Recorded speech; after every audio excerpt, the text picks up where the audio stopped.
There are 8,760 hours in a single year.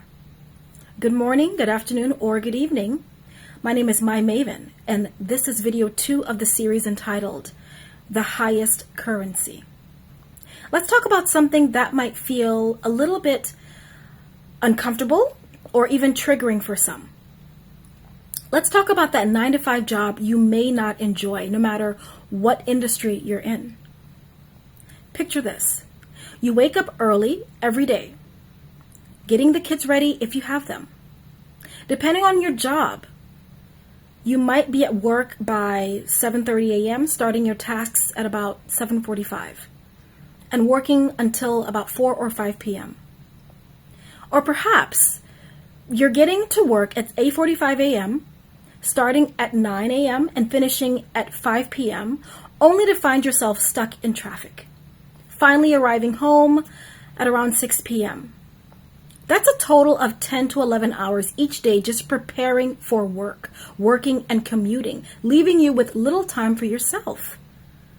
Let's break it down. If we focus solely on your time at work, let's say 9 hours a day, 5 days a week, that adds up to 45 hours a week, 180 hours a month, and a staggering 2,340 hours a year.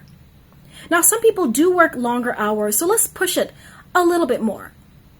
Let's say you work 9 hours a day, 6 days a week. That adds up to 54 hours a week, 216 hours a month, and a staggering 2,808 hours a year spent building someone else's empire. Some people even work 6 days a week, 10 hours or more a day. I mean, where does it end? If you're okay with this kind of arrangement, that's one thing.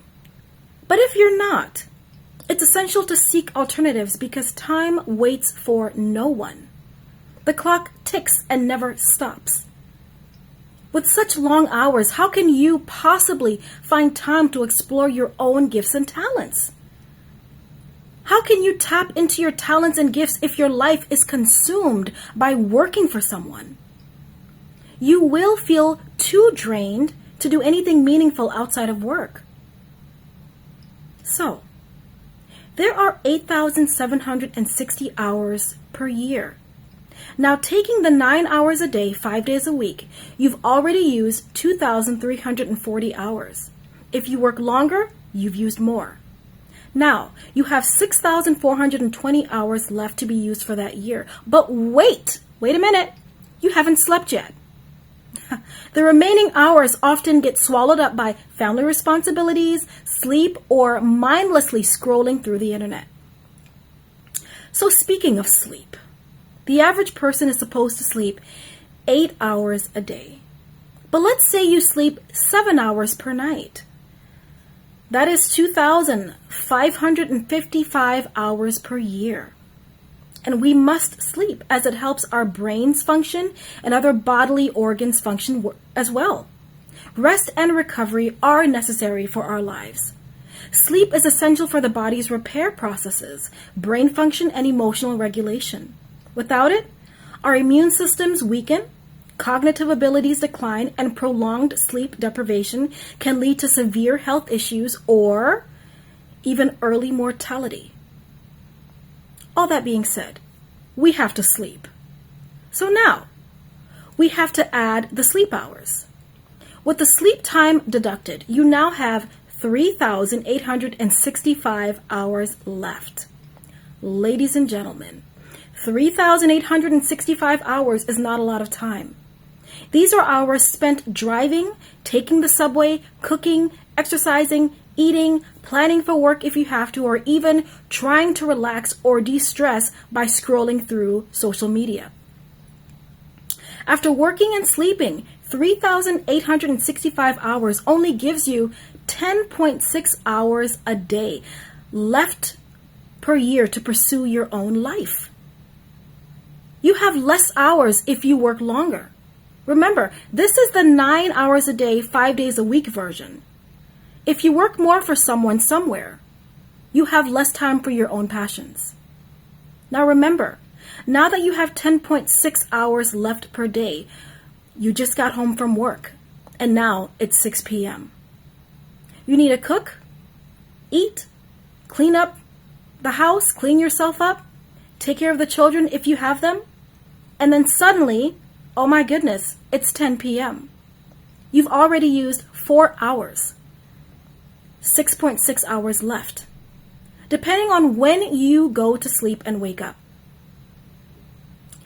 The only possible allotted time for your passions is on the weekend.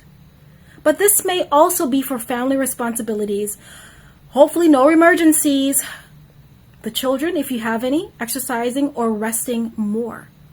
And remember, if you work on Saturdays or longer hours on any day, the remaining time is less than 10.6 hours. Again, with such long hours, how can you possibly find time to explore your own gifts and talents? You were not born to spend all your life and time working for someone, to retire at 60-something years old, to then decide to start living and traveling and pursuing your purpose. This particular topic is for another time. Think about this. From the moment you started watching this video in particular until now, we are now 7 to 9 minutes older than when we began. And you won't get this time back. Each time is a chance to make choices that align with your true self and aspirations. So I encourage you to reflect on how you want to spend your time. Consider what truly brings you joy and fulfillment. If your current job isn't, don't be afraid to explore new paths. Your time is extremely valuable, and investing it in your passions and dreams can lead to a more rewarding life full of building, sharing, and more. You deserve to thrive, not just to survive. The clock ticks and stops for no one. And remember, there is no amount of money that can buy you time. So use your time wisely. Until next time, goodbye.